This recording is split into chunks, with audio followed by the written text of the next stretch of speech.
கேட்டு இருங்க இந்த வீடியோ ஃபுல்லா பாத்துருவாங்க, நிறைய பேசுவோம். மகப்பேறு மருத்துவமனையில் முதலமைச்சர் விஜய் திடீர் ஆய்வு மேற்கொண்டு வருகிறார்.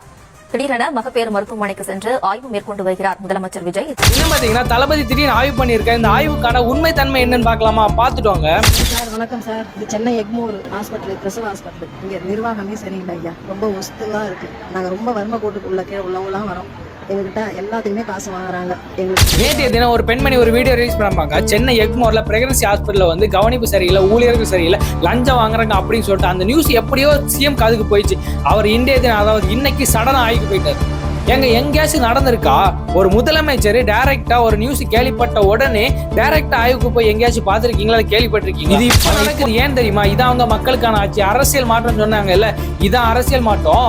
இது தெரியாம சில தற்குறிகள் மட்டும் இல்லாம ஆமை குஞ்சுகள் இருக்காங்கல்ல, அவங்களோட கதறல் வந்து ரொம்ப ஜாஸ்தியா இருக்கு. நீங்க இப்படிப்பட்ட ஒரு தலைவரை யாருங்க மிஸ் பண்ணுவா? இப்படிப்பட்ட ஒரு தலைவர் தான் தமிழ்நாட்டுக்கு வேணும். ஏன்னா இப்படி யாருமே சடனா போய் ஆக்ஷன் எடுக்க மாட்டாங்க. இப்படி எடுக்கும் போது தான் எல்லா துறையிலுமே வந்து ஒரு பயம் இருக்கு. பயத்தோட வந்து அந்த ஊழியர்கள் வந்து சரியான வேலையை, மக்களுக்கான பணியை வந்து கரெக்டா செய்வாங்க. இதை பத்தி நீங்க என்ன நினைக்கிறீங்கன்னு கமெண்ட்ல தெளிவா சொல்லிட்டு போங்க. Bye bye.